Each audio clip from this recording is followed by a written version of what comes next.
This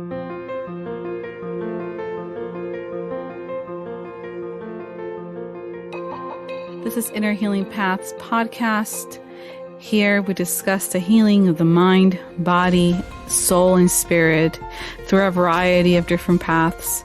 We have emotional and spiritually minded conversations centering on ancestral healing, psychology, astrology, yoga, meditation, magic, and indigenous spiritual practices of the world. I am your host, Rosa Shetty, and I am so happy you are here. Welcome.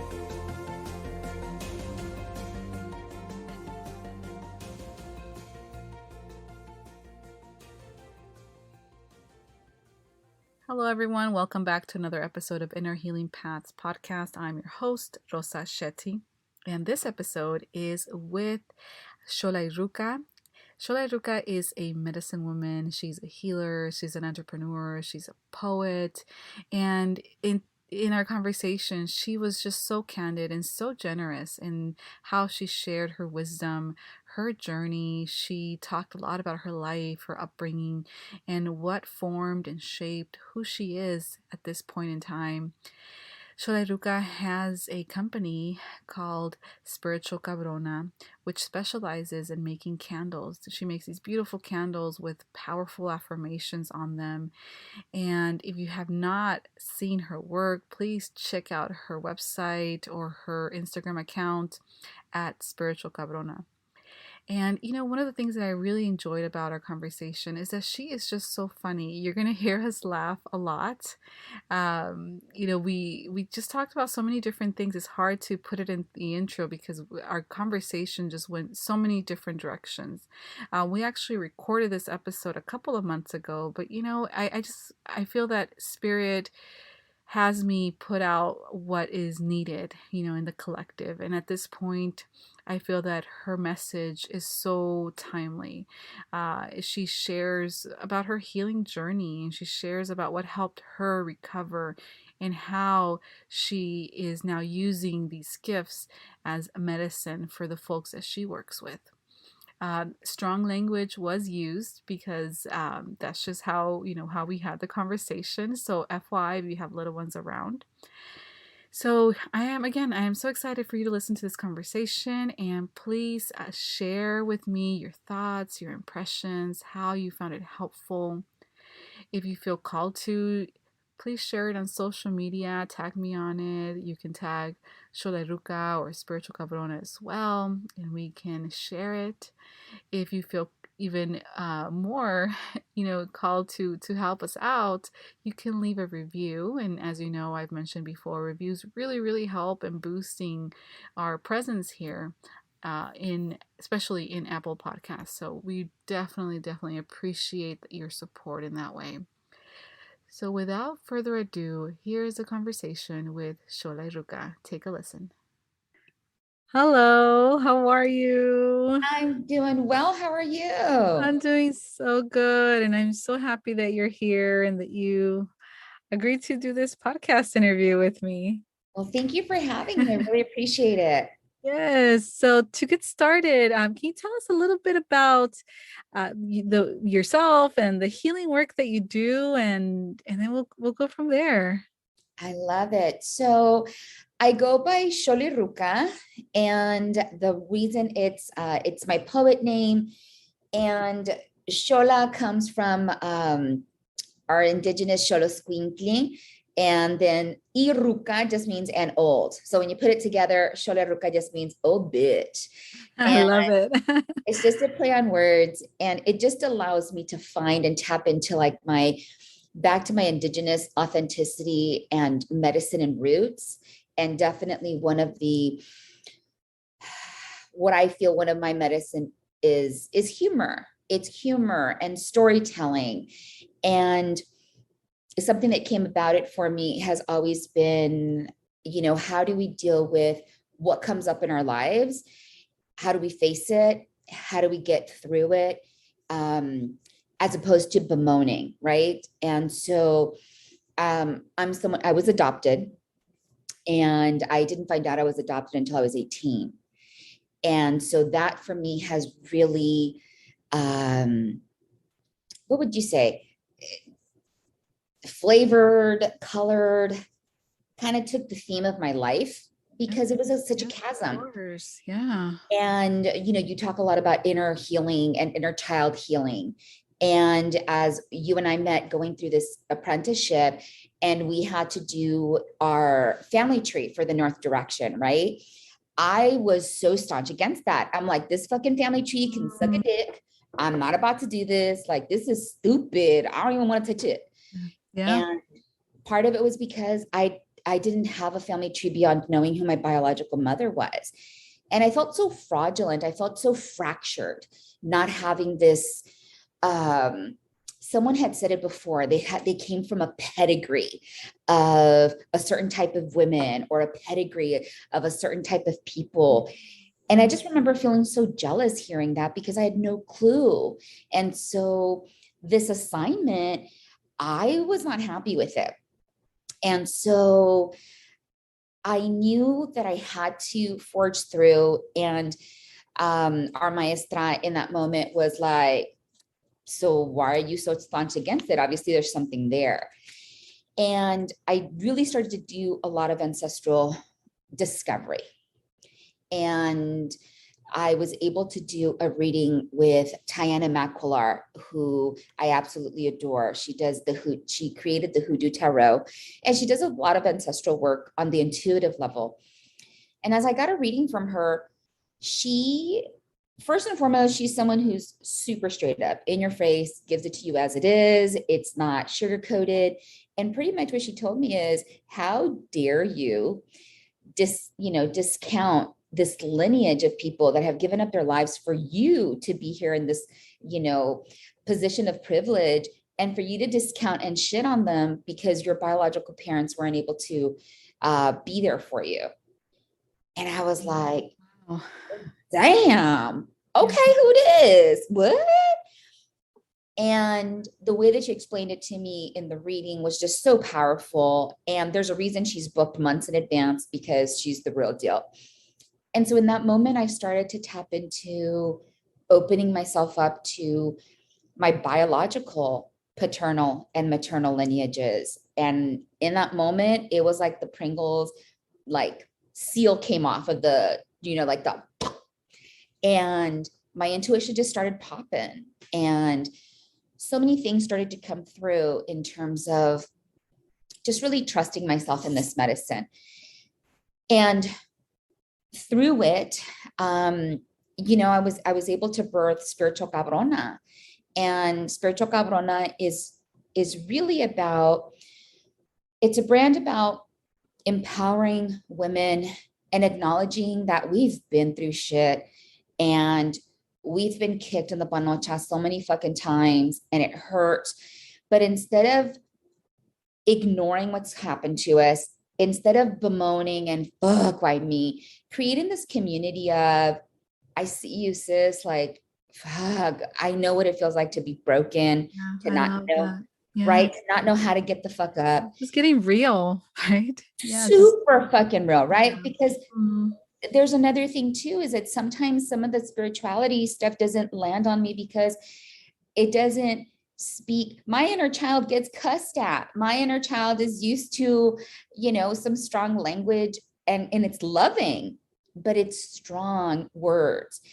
And so just creating this community of safety, this community of authenticity, this community of acknowledging that so many of us on the daily are in this balance of, this is how I show up in the 3D. This is how I show up authentically. This is how I am in the in between. And that there's so many facets to us. And that within those facets, we have so much to resolve. And so in terms of my medicine, I'm always working at getting to the core of, what are we really saying, and what are we saying with words, and what's within the subtext. And I'm a great believer that, you listen, and, you're a mental health professional. I am not. But it's not just in the words, it's in the words that are chosen. It's in how something is said. Anything that comes up is because someone wants to share that to some degree and bring it forward. Um, I don't know if I answered that question. Yeah, no, you did. And it was a beautiful answer. And thank you so much for being so candid and so real and genuine, because this is how it is, right? And it's in hearing your story, I get the sense that a lot of the healing has happened through your intuition. It's almost like tapping into that. Your intuition has been a doorway to connecting with those parts within you that needed to be seen. And I mean, even going back to what you mentioned, that activity that, or that homework that we had to do to do our family tree, that even that was pushing you to connect deeper. And it sounds like that was the doorway for you for your own healing. Yes, definitely. And I think that, it's almost, I mean, that's so cliche, and cliches are always based on truth, but it's in those moments of pain that growth happens. It's in those moments of pain that we get to the ultimate truth of what it is that we're seeking, or who it is that we are. And, quite literally, Spiritual Cabrona was born after a fucked up family therapy session. And I got really triggered during a family therapy session where I was told to calm down when I was being vulnerable by a family member. And I was like, the fuck? And the therapist was like, we all need to calm down. And I was like, oh, I'm about to throw this Yeah. MacBook in this Zoom meeting. Like, oh my God, I'm trying to calm this Mexican Hulk from coming out of my mouth. Oh And my I was just goodness. like, no one better say it, tell me to calm down again. I'm really triggered. And I Mhm. barely made it to the end of it. And I drove myself to a nearby parking lot, and I could tell the therapist was a little off kilter. It was on Zoom. My family member and I were at the house. And I just remember calling my friend and just telling her, like, I scared another therapist. And she starts laughing, and she's like, she probably deserved it. And I just thought in that moment, like, such big emotions come up, and I know I cannot be the only human that has been in therapy and has felt so inappropriately raw and so inappropriately big emotions. And to have to calm myself to be able to receive the help, it felt like it was too much for me to contain. That And sounds like it was an intense session, but it also sounds like you didn't leave feeling validated. It was like you were too much. You need to calm. correct. Like, your Yes, feelings are too much. We, the people in the room can't handle you at this moment. So exactly. And yeah. it just kind of felt like, I know I'm not the only one who feels like we're too much.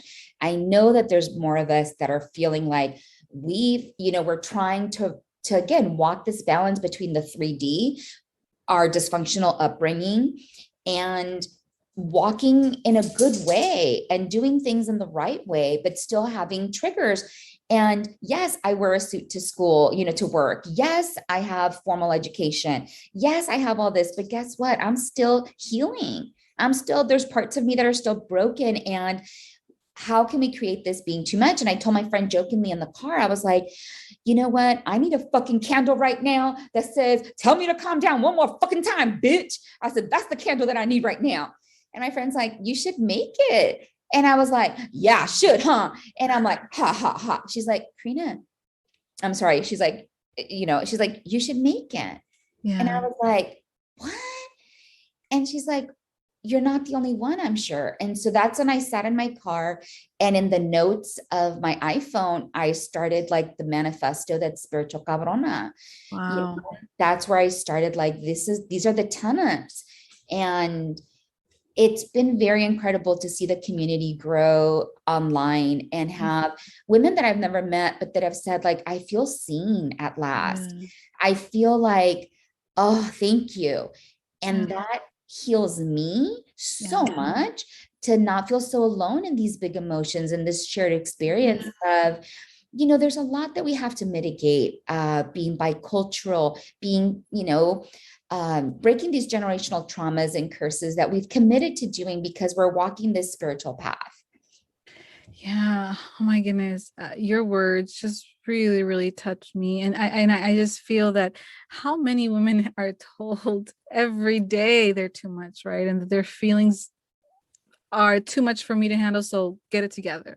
And and so many little girls, right? And just human beings in general, we are often told we are too much because we feel emotions of all things, right? Because we're human and because we have emotions that need to be expressed and they need to be let out.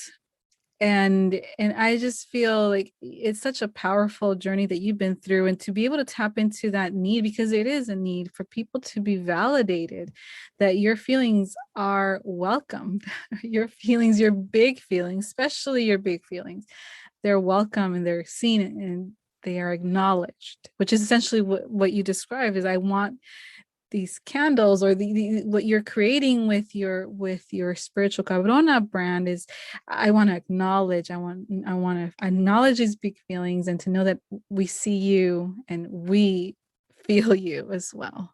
Absolutely. There's something, again, it could be so isolating. And again, I can only speak to what I feel. And what I find is the more I tap into my own vulnerabilities and what I'm feeling in those moments of feeling so, um, like you're holding on to it, right? And so typically what I've noticed is there's been a trend, right? So a lot of women that identify as spiritual cabronas tend to be women that are the ones that hold it together in their families.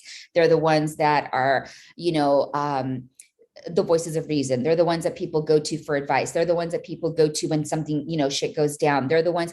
And so where's that moment where we're able to say collectively, we can take care of you. Let's take care of you collectively. And not only that, but let's validate that, yes, this is happening. Yes, it hurts. Let's not, spiritually bypass this shit. Let's not say, oh my God, light and love, everyone, light and love. Light and love can suck a dick if I haven't healed appropriately, right? You could tell me all this shit till I'm blue in the face. It doesn't mean that it's going to do anything to me unless you really acknowledge and you allow me to acknowledge the trauma, what I've been through, and to hold that space. And so I was very intentional. I worked really hard with the different candles, to make them so that it wasn't, because whenever we do a manifestation or anything, we want to be very intentional with how we use our words. Words are so important. And so making sure that in the words that I was using for the different candles, that they weren't, obviously it wasn't tell me to calm down one more fucking time, bitch, because otherwise the universe will continue to put that out there. but really working with the colors so that, it wasn't, so for example, the one that like the white candle, it's about, releasing negative relationships, right? It's not, I don't want a trash ass person in my life. It's this cabrona's heart is healing and she knows her worth. So again, empowering it. So I'm not focused on the trash ass person that I keep picking and that generational pattern that I've learned, or that, person, like that pattern that I've learned, but how can I look at the positive and the strength in it? So, and there's just something about taking the word cabrona to be like, yeah, I'm a cabrona, soy cabrona, and I got this shit, and we take it and we flip it on its head to not have this bad connotation, but to be like, yeah, I'm a bad bitch. Yeah, I like that spin that you're giving it, because when you think of someone or a cabrona, you think of someone that is not going to put up with anything, right? That someone that is strong and someone that can, just take care of business and just do what they need to do, and they will tell it how it is. And I think that what we don't see is that these people, these women, or these people that we can describe like that, they have that part within them that is also hurting. But because they have this idea that they need to be, like you said earlier, the strong one, that part is so deep within that they really don't even know that part. And that's where the healing happens, right? By connecting with that part. So by bringing in this spirituality to the word cabrona, you're kind of softening up this persona, right? That we feel like we have to be, and to get things done and take care of our family. So I just love the way you're describing what you do. And I think Um, so many people, so many women can relate to this because this is real, right? I mean, I know that I myself have pushed too much, taking care of business. And, I can identify with what you said. I'm the one that people come, in my life and with my family, I'm the one that people come to, and then it's like, who's there for me, right? And so that's just the community that you're building, right? Of these strong, beautiful women that just need help, need support, yeah, need sisterhood sometimes, right? Yeah. absolutely. And that's why on my website, I was so intentional to definitely include the Cuídate Cabrona, which is a page dedicated to providing mental health supports. And it is important, and I have the National Suicide Prevention Lifeline on there, the National Domestic Violence Hotline, the Disaster Distress Hotline, Crisis Text Hotline, because we need to learn how to ask for help and how to receive the help. And I'm going to repeat that one again. We need to learn how to ask for help, and we need to learn how to receive the help. And Receive it, that that, I mean, that is so hard. I mean, asking and receiving, I mean, I know for me, I'm a therapist, I do this for a living, I encourage others, but when I'm hurting, when I'm going through something, I mean, what comes to mind is when I was in postpartum, when I just had my baby, and it was so hard, to be in that vulnerable place and to ask for help and then to receive it yes, from a place of, yeah, I need this. Yeah, my husband should take care of me right now, or something like that. So it's I can those two things absolutely are key for yes, for our healing, right? Because we do need, if we were going to heal, we need to accept the help, and we need to know how to ask for help, and then we need to accept it yes. and not feel like we're a burden, not feel like we are too much, right? For others to handle. And, what are people going to think of me because of all people? How can I be the one needing help now? Yeah. Right. And that's what it's about, just breaking down this myth of what, and I think this happens, and I don't want to appropriate trauma, but I think this happens a lot with Black women, where the stereotype or the archetype of the Black woman is that she's forever strong, that she can handle it, that everything's on her shoulders. And I think to some degree, some of us, brown women are in the same kind of boat where we're like, no, handle it, handle your business. Don't cry now. No crying. Agárrate. Come on, levántese, cabrona. Let's. No, it's like, calm it the fuck down, give me this moment to fucking catch my breath, because I done got kicked so hard right now. I need a moment. I need my sisterhood. And something that I also saw growing up and I heard growing up was, oh, no, no, no, tú no tienes amigas. You only have your family. Well, my family be toxic as fuck sometimes. So fuck this shit. I don't want to go to you because you are invalidating my emotional experience right now, and you're not wanting to acknowledge the trauma. So it's all of this shit that I grew up with. And I think that there's these similarities that we feel. And so, and again, one of my medicine is definitely humor. So I added in the website, the Ta Cabrona, which is, those little moments where I added some coloring pages where shit is really hella cute, and it's one of the coloring pages is, I cannot punch people in the throat. And it's the logo in the center with little hearts and flowers. And the other Yeah. one is, let go, let God. Some people be on some fuck shit, and you can color the fuck out of that. It's super cute. And the other one is, no salió de mi culo, no es mi pedo, right? And so creating this inner child healing, because Yes. I love to color, I love to I love craft, that. you know, Yeah. you can print those out. It's a free resource on You're the taking this to like a whole other level. yes, It's healing your inner child by like with like real talk, right? Yeah. because in that moment, I might be wanting to punch somebody in the motherfucking throat. And I'm like, good God help me. I have a master's degree. I'm in a motherfucking suit. And this motherfucking Karen, I'm a punch her in the throat. You know what, bitch? I'm a print out a fucking coloring page and bring it back. And okay, we have a meeting at 3 o'clock, Karen. I'll see you Okay, let me color my ass, calm myself down.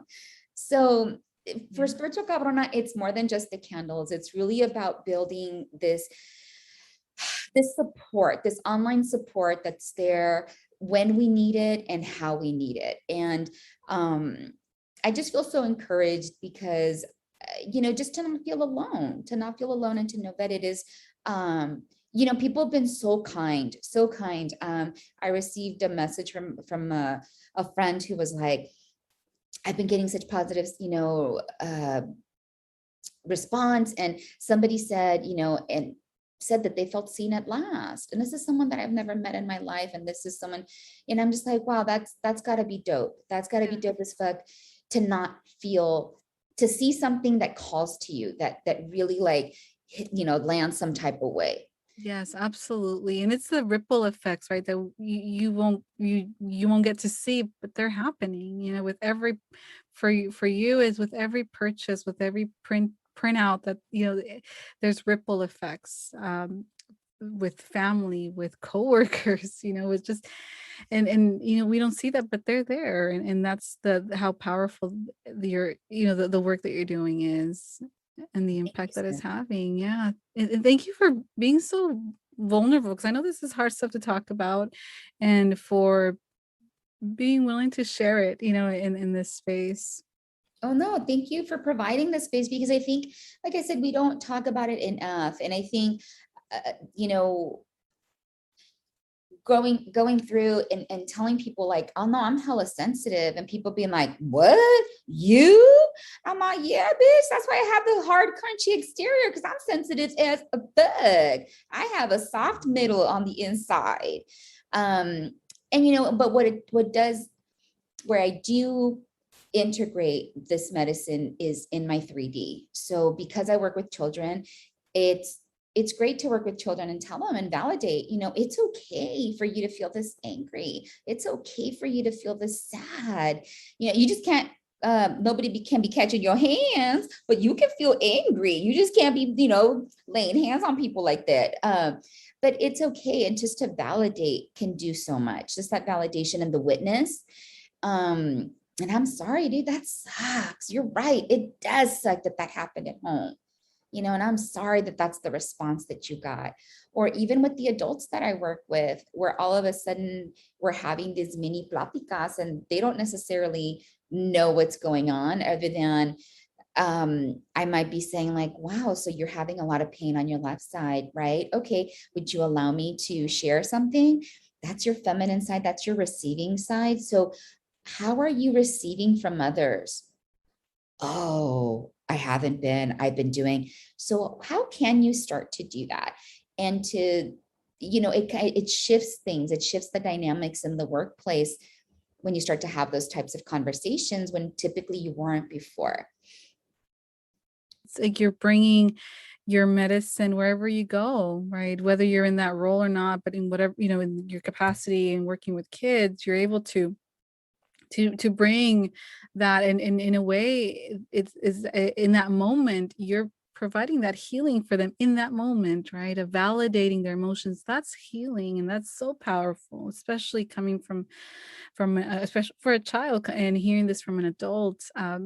And to be able to share that with those that you work with, I mean, that's even more. It absolutely changes the energy of the room, literally the space that you're in changes the vibration of it. It does. And then all of a sudden, and I'll tell people like, so I am in a position of leadership, in education. And so this year I've been making concerted efforts, very deliberate efforts to wear clothing like my huipilis underneath my suit jacket, to wear my rebozo, over some slacks and a blouse. And the kids are like, how come you're wearing a blanket? I'm like, I'm not wearing a blanket. I'm like, it's a rebozo. My abuelita has one. I'm like, and they're so warm, aren't they?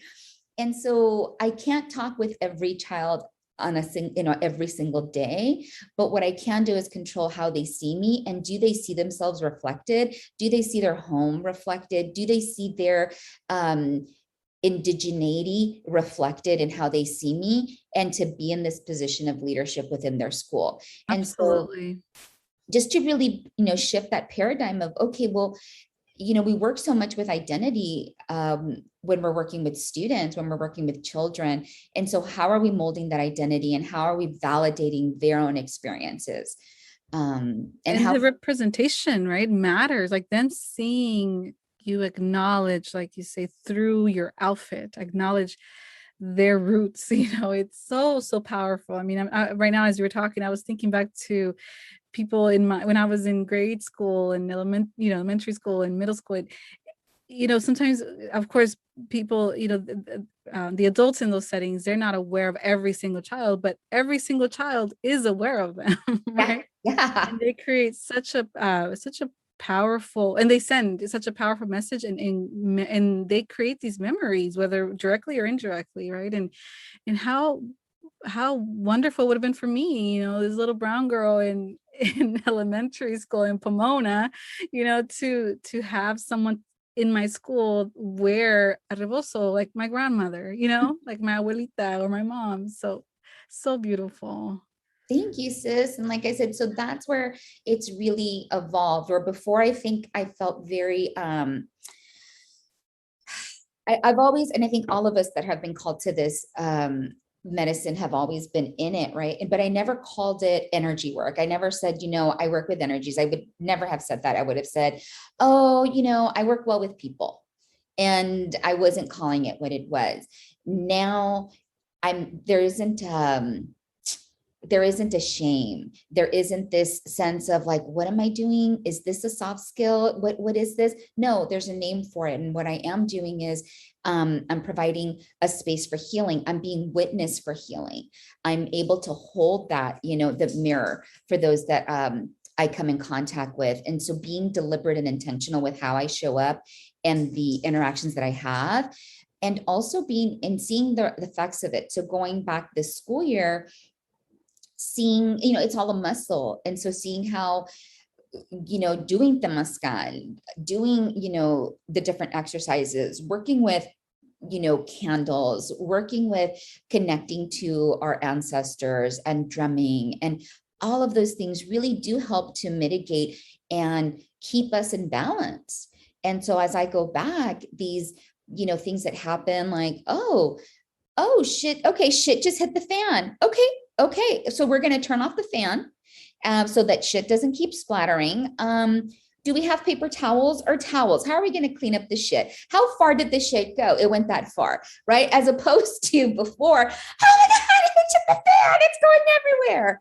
It's almost like you're frozen before, right? Like you didn't know what to do. Yes. And now with these tools and this ancient technology, really, you're able to do something about it, Yeah. respond accordingly. Yeah. Yes. And being able to breathe and like, okay, this just happened. Okay. That wasn't optimal, but okay. So how are we going to do this?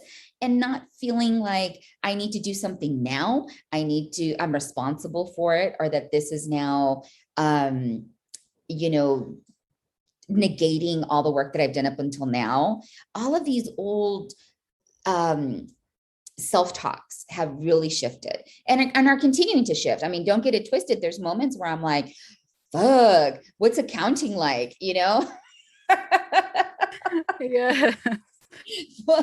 all maybe, have those moments. Yes, right? absolutely. Fuck, maybe I can go braid hair in a fucking beach in Cancun or some shit, right? Do I really need to do this right now?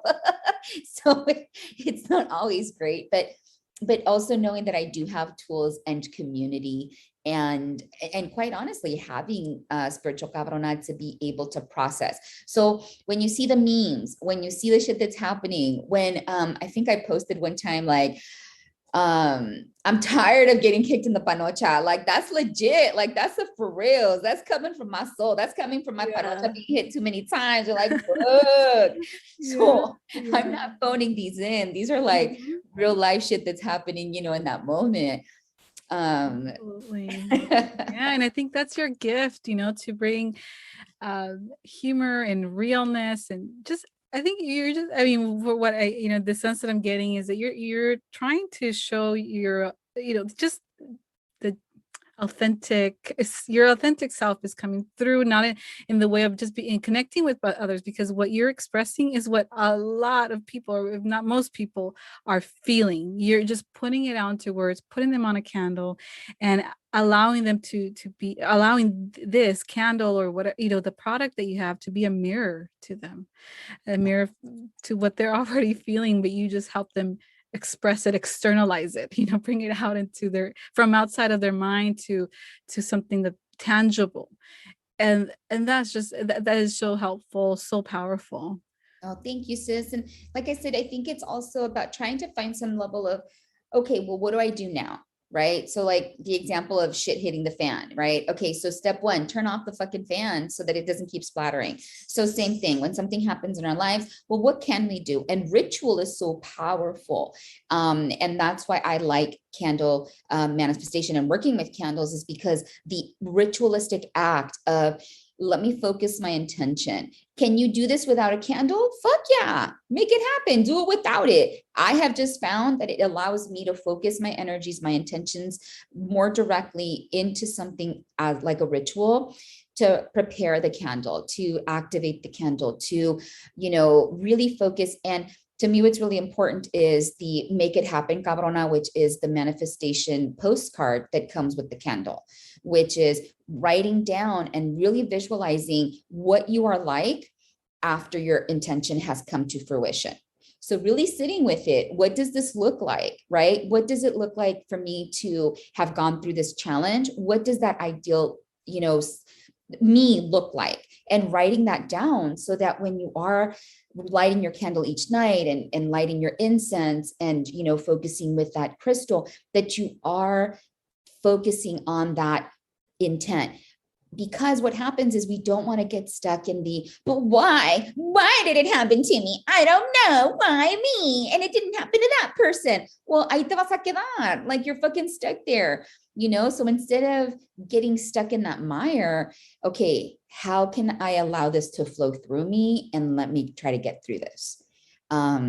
And so it's nothing, I'm not doing anything out of the ordinary. And really to have people go back to, you're your own healer. You're you're your own manifester of magic. We all have that within us, because someone has asked me like, oh, you don't have like a love candle.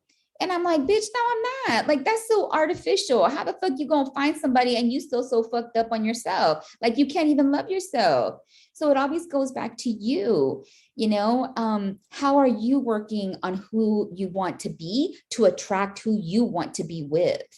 Right. And so how do we get it back to ourselves? Because we're the only person that we can control. And this artificial idea of, oh, once I have a partner, that you're going to have lots of partners. Doesn't mean that they're all going to be healthy, but you're going to learn from every relationship. And if your next relationship is better than the last, then you're doing really fucking good. So Yeah, no, it's starting with the root of it, right? Because we are, like you said, we are the only ones that can really, we can only control ourselves. We can only, and whatever others do, or really, partners, that is completely beyond our control. So even like you said, lighting a candle for love is like, you're going, you're going to attract someone, but if you're not, you haven't worked on yourself, chances are you're going to attract someone that is going to once again challenge you to work through those issues that you have not worked on, which means that you're going to attract someone that is going to be difficult, right? And so it's really, really important to first look within, yes. instead of just calling on love and having a partner and being in a relationship and a romantic. It's, well, how can I better or improve the relationship within myself, or healing, to how can I bring healing within myself so I can attract someone that can be a match for me when I'm at a higher vibration, or attracting someone that will be that will match my healing journey. Not someone Absolutely. that's going to challenge me to continue, because like with every relationship, especially the toxic relationships, we're really working through is these these patterns, whether it's the trauma, whether it's generational, ancestral, whatever it is, but every relationship calls us to work through these challenges, and they're actually an opportunity, right, to work through these things. But we have to be able to have the awareness of that, in order to we finally be able to change those patterns in those relationships. Absolutely. And knowing that when we call on love, the love that we need to pour into the most is ourselves. And so many of us haven't been taught how to love ourselves. And who are we? Who are we at the essence of who we are? Can I look at myself fully in the mirror, right? Which we had to do this. Can I look at myself fully in the mirror without any clothing on and love every stretch mark, every lonca, every, wrinkle? Can I look at myself and love every bit of it and say, you know what? I'm good with this meat suit that I've got this lifetime. Like, I'm good with this, because I know that that's not the entirety of me. The entirety of me is so much. And I love who I am. And, and it doesn't mean like, oh, I love myself, I'm a bad bitch, I'm this, and no, that's ego. But how can we get to that place of just really being comfortable with myself, right? Which I think COVID taught so many of us, or provided us the opportunity to really sit with ourselves. And it was uncomfortable. And how many of us were ready to sit down with ourselves completely and be able to face a lot of the shit. I know I wasn't ready for that. I know that No. I'm like, It God was, damn. I mean, Oh, COVID, it was like this big collective mirror, right? Reflecting everything of just everything of all of us back. And we felt, I think all of us individually felt that collective heaviness of it all. And especially the 2020, I mean, now we're going to 2022, but it's almost like we're still recovering from that 2020 year, but because it was this big mirror reflecting everything. And when we bring it to the individual level, it self love, it really is acceptance, right? I think you said it earlier, it's just acceptance, and also surrendering to yes. our body, however it is, surrendering to our what we were created with, whatever it is, our DNA or whatever it is, our genetics, our family, our ancestry. Like, it's just surrendering and acceptance of it all, because it's all manifested in the body. It's all manifested in our DNA and our cells and our hair, our eye color. It's there, whether we want to acknowledge it or not. We are the continuance of our ancestors, and accepting and surrendering to that. I think it's part of that concept of self-love, that of loving yourself. Absolutely. And I mean, as hokey as it is, I'm glad that I had this, pause. I had no choice in the matter. None of us had a choice in the matter, but I wouldn't be on this path of tapping into my ancestral medicine had it not been for that. Had it not been for this pandemic that forced us to stop, that forced me to stop. I actually had, and I made beautiful relationships with people that I'm like, I would not have met otherwise without the pandemic. And so a dear friend of mine was like, when I was telling her, like, oh my gosh, I used to travel all the time. I used to go to concerts all the time. Like, I always had something. And I remember reading off like 1 month of what I was doing. And she's like, avoidance much? And I'm like, this bitch? What do you mean this bitch? And she's like, and I was like, Yeah. okay. But that's what was so beautiful is I was avoiding, right? I was like, oh my God, I work hard, I play hard. No, bitch, you work hard and you avoid hard. Hmm. And the pandemic forced it so that I couldn't avoid jack shit. Right. I had to sit with it. And like I said, even the discomfort of the family tree and having to do that. And I mean, now I've gotten to the point where I actually pray for my biological mother and biological father, which I would have never dreamed of doing that. It felt like I was betraying my parents, and, the parents who raised me. And so I'm grateful for the pandemic. I've asked people, because I was on the online dating sites, for a minute, like on Bumble and OkCupid. And I remember one of the questions I would ask people was, what gifts has the pandemic brought you or have you found through the pandemic? And, people are like, I really love Postmates or Instacart. And I'm like, okay, yeah, we don't vibe. Yeah, I'm done. Bye.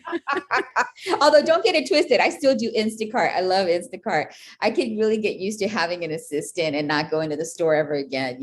I'd love to be one of those people, like one of those super rich people, like, oh my God, what is it like to go to Target? I'm good if I don't have to go. Yes, I know what you I mean. can forgo the dollar bids. I'm okay with that. I'd rather just order that shit. I'd rather do other things. Yeah, no, I know what you mean though. Like, I mean, you're looking to get a sense of their depth, right? What Yes. they've learned, because this was huge, right, in our Uh, lifetime for everyone that lived through this. I mean, this is a life-changing event that we all went through, and so yeah, I think that's actually that's a good question. I had not heard. I have a lot of single friends, and I had not heard that one. Yes. And here's another thing, advice for single people. When you're dating, so important. This is the dating life hack. I always tell people, go into the date with an objective for yourself. So don't ever, people are like, oh my God, I want to meet the one. That's stupid. That's like going to the gym on the first day and saying, I want to be fit. Well, you're not, that's not going to happen on that first visit to the gym. Right. But here's at the gym, you can give yourself the objective of, okay, by the time I leave the gym, I want to have been able to have finished the CrossFit class that 24-hour fitness is finishing, right? So on a date, and that's plausible, you can finish that. And it doesn't determine whether you win or lose in your goals the next day. With dating, very similarly, think, okay, by the end of this date, I want to just feel pretty. Did you feel pretty at the end of the date? Fuck yeah. Were you interested? Irrelevant. Was he interested in you? Irrelevant. Did you feel pretty? By the end of this day, I want to be able to have asked more questions than I have before, because maybe you're someone that doesn't ask questions and tends to be quiet. By the end of this day, I want to be able to have a conversation and be engaged, even if I'm not attracted to the person. Okay. So can you maintain engagement even if you're not attracted to the person? So these objectives, it works out your own dating muscle, and whether or not you see the person next, irrelevant. You're still winning. I love that. And for all the single listeners out there, this is such good advice. Because it's so true. I mean, sometimes we're so caught up in the end result, and it's like, wait, it's just a date. Yeah. What can you? It's almost like it's an opportunity for growth, right? Instead of just sitting across, or whatever, having coffee or a drink with someone, it's like you can actually use this as an opportunity for you to practice, to feel like you said, to feel pretty, to get dressed up, right? Even if you don't like the Yes. person, but when you see them for the first time, but you went out, right? You got dressed up, or maybe I know I've heard some people are doing Zoom dates still, but you still have to do your hair, so right, so you feel prettier, you feel better. So it's just an opportunity for growth, and like you said, to get to that end result, which for some people is to find their person, right? Find the person that they want to be in relationship with. And here's something. I know you're married, Rosa. I'm not. And so something that it really impacted me. A friend of mine, we went to the Hollywood Bowl. This was quite a few years ago, and we were in the tram from the LA Zoo to get to the bowl. And there's this group of young women, and they're like, oh my God, I can't believe you're engaged. It's so great. Oh yeah, he's the love of my life. And I look across to my friend, and my friend just like does the biggest eye roll of her life, because we didn't sit together because there's too many people. We get Yeah. off the tram, and she's like, girl, give me a fucking break. Whoever the fuck you're with in that moment is the love of your life. She's like, tell me who the fuck was the love of your life when you're 87. Then I'm going to believe you. That's And I so was like, that's wisdom right there from this bitch. That's hella wisdom. And so, yeah. we might have several loves of our lives, and it doesn't discount or discredit if someone is meant to be there for us for a season and not for multiple seasons. Right. I think I've read that from the perspective of like your soulmate, and it's like you have many soulmates, right? It's not Yes. just one, it's basically a soulmate is someone that helped you learn a life lesson that you were supposed to learn in this lifetime, right? And so if Yes. once that lesson is learned, then a lot of times that person, unfortunately, leaves or ends, the relationship, or just leaves your path, and as sad as that sounds, but that's how, like you said, we don't have the perspective of that when we're young. It's like your friend said, like when you're 87, a lot of times that's when you see Yeah. the big picture of what each person has contributed to your life and the lessons that you needed to learn. And the interesting, now that we're talking about relationships, I know we're going to like a whole other topic, but I know I love talking about relationships. Is if I'm not talking about trauma and inner child, I'm talking about relationships with my my friends and people that I connect with on a personal level. But well, the thing about relationships is that they are a lot of times the end of a relationship is a window to, or a pathway to healing for so many people. That's Yes. how their healing journey even begins. Or if they had never, let's say they went through all these horrible things in childhood, and then they find their high school sweetheart, and they start dating, and then that relationship ends when they're, let's say, 23. Mhm. For a lot of people, they will start healing not just from the end of that relationships, but from all of that trauma that they experienced Yes. at the age of 23. So it becomes like this doorway to healing. Why? Because relationships, when we're in a relationship with someone, is very numb. It could be very numbing, especially those volatile, toxic relationships where there's the back and forth. They provide a container for us, and it's numbing, and it's not until that completely ends that Mhm. the band-aid comes off, especially for those in their early 20s, or really when you're still young and it's your first breakup.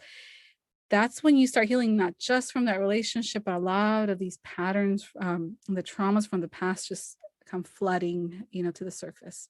So Absolutely. it's so powerful, to see that as an opportunity for growth. But of course, when you're in the midst of a breakup, it's so devastating, right?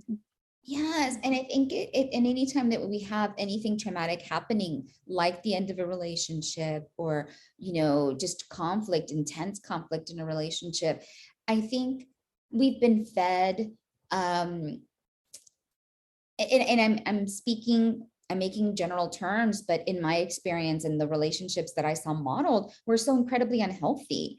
To see my own parents' relationship and my own father's, um, domestic violence, and my mom discounting it. No, no, no, no pasó nada, no pasó nada. What the fuck you mean no pasó nada? He just fucking pushed you against the fucking wall, slammed you against the goddamn wall. Maybe he didn't punch your face, but he slammed you against the fucking wall. That's violence.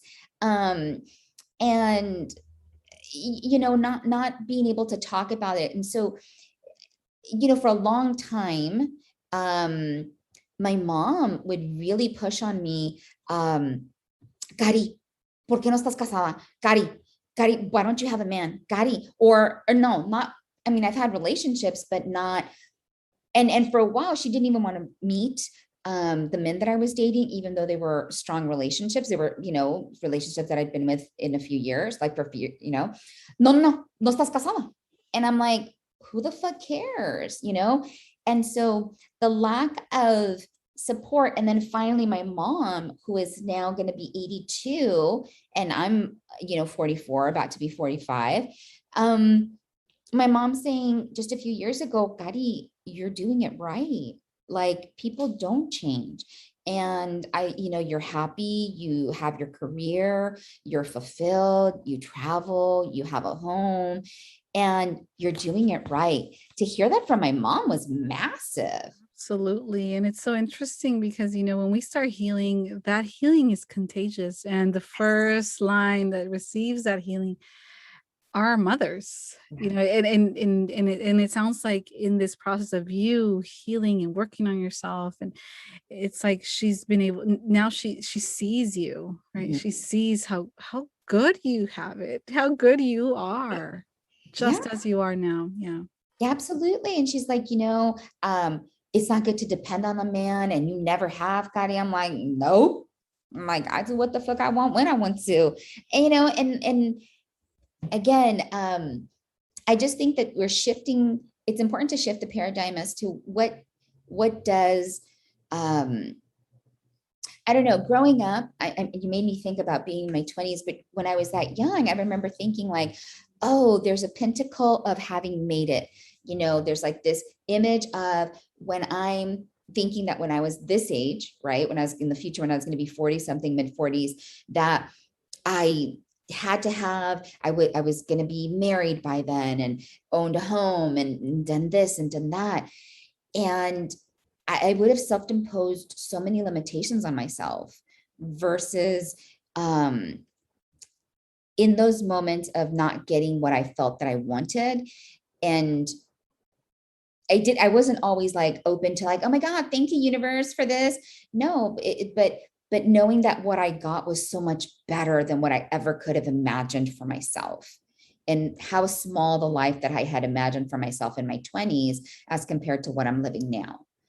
Um, Yeah, and that's the perspective that life experience, time gives you, right? And healing to be able to reflect back and see and appreciate. It sounds like you're at that point of you just appreciate your life in this moment. You're still healing, and I think we are all on a healing path. Anyone that says I'm healed, I'm done, I've healed all, that's a red flag because yeah.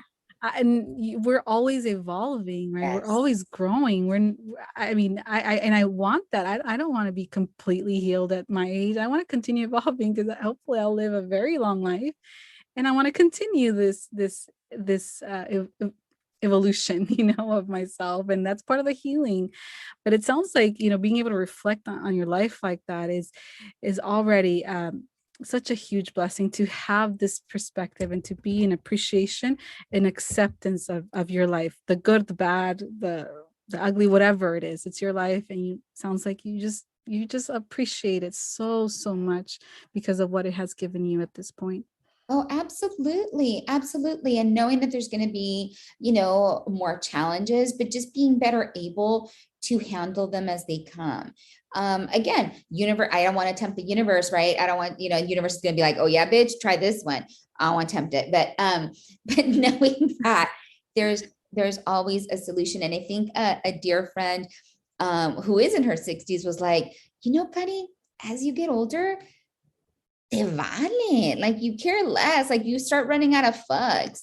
And I think I've let go of a few fucks in my wallet at this point, right? Like they're like That's so gone. true. I've heard that too from women that I've heard, like when you're in your 50s, when you're in your 60s, like your 70s, like you care so little about things that like what you worry about now. It's like, it doesn't matter. Like like you said, me vale. Like, it's just, so I'm actually like looking forward to that. To losing a I'm few looking fucks. forward to, yes, to care less. But Yeah. yeah, absolutely. I love that. Yeah. So it's more of this just beautiful acceptance and I'm excited about what's to come. So I think, I listen to podcasts. I fucking love podcasts. I love storytelling. I love listening to stories. And so I love listening to Oprah's Super Soul conversations. Yes, I love those. Yeah. Right. And I think, and I can't Mhm. remember who the guest was. I can't remember who the guest was, but they were talking about how, fuck, se me fue el avión, but they were talking, I want to say, we were talking just now about los vale and you lose your fucks. Fuck, se me fue el avión. It wasn't that important. Don't worry about it. No, I know what you mean because I that happens to me. But no, it's almost like I've heard that saying, um and I sometimes when I in my in my work, when I talk to ladies that are in their 50s and 60s and older, and they still are so caught up in their past and relationships and trying to Yes. fix their significant others, it's like, oh my goodness. And I just I feel for them because to go an entire life, I'm working towards not caring that much. That's how I see my healing, is like to Yes. be able to just que las cosas se te resbalen, like Yes. just things just como se dice in English, like just they just fall out right off you. I don't know. Yes, not, they And don't. that's what I'm working towards. So when I see ladies in that age that are still struggling, I my heart goes out to them because it's a whole life of this, right? And I can't Yes. imagine. And you know what? I remembered I was going to say, they were talking about this idea, this false idea that we're fed that success is supposed to come to you before you're 40.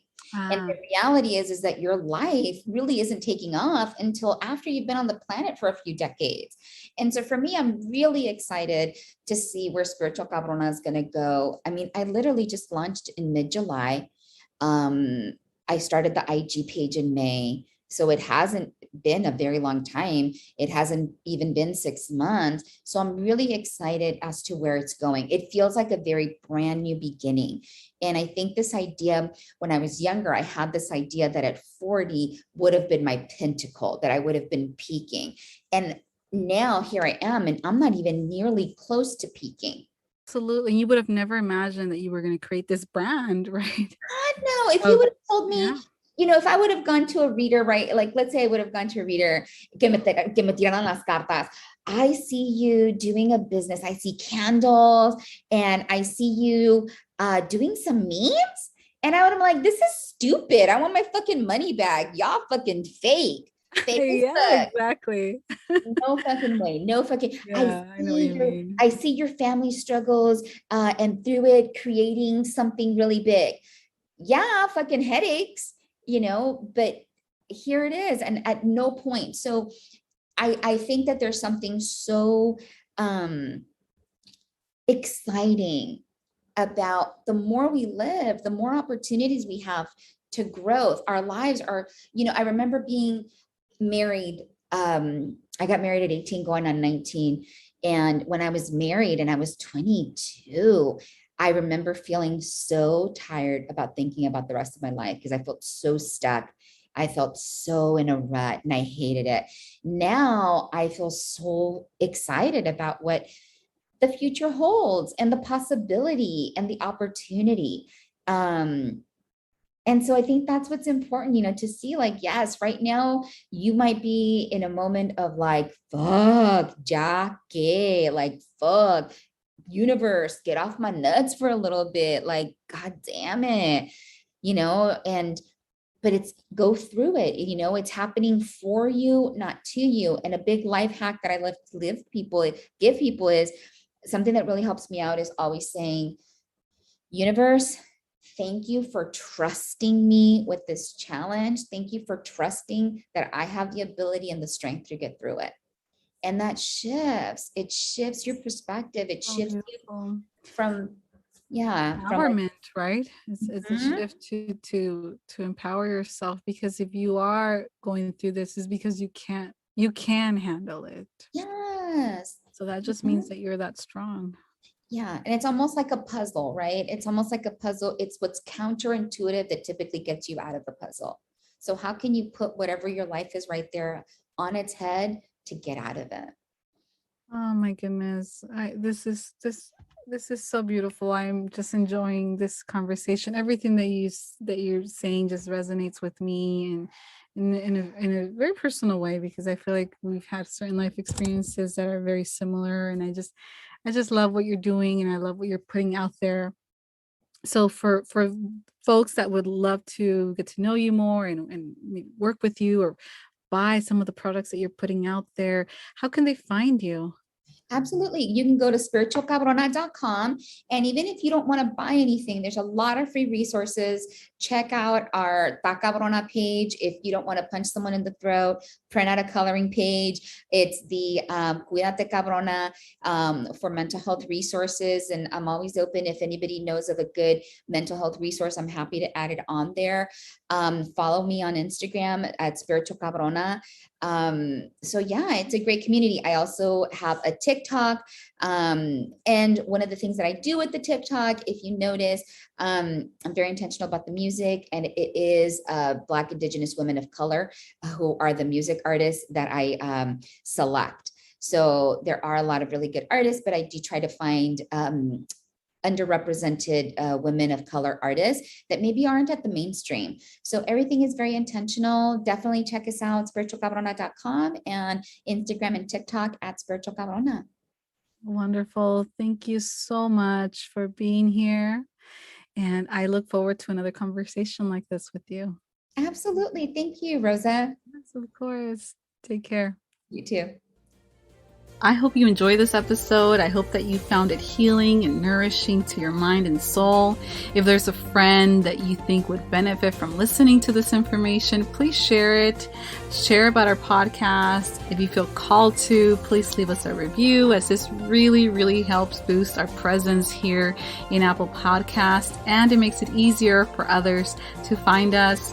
To stay up to date on new episode releases and special events and projects that I'm working on, you can follow us on Instagram at Inner Healing Paths Podcast. And you can subscribe to my newsletter by going to my website, which is rosachettilcsw.com. And I will include this information and links in the show notes. Once again, thank you so much for listening, and I look forward to sharing with you again next time.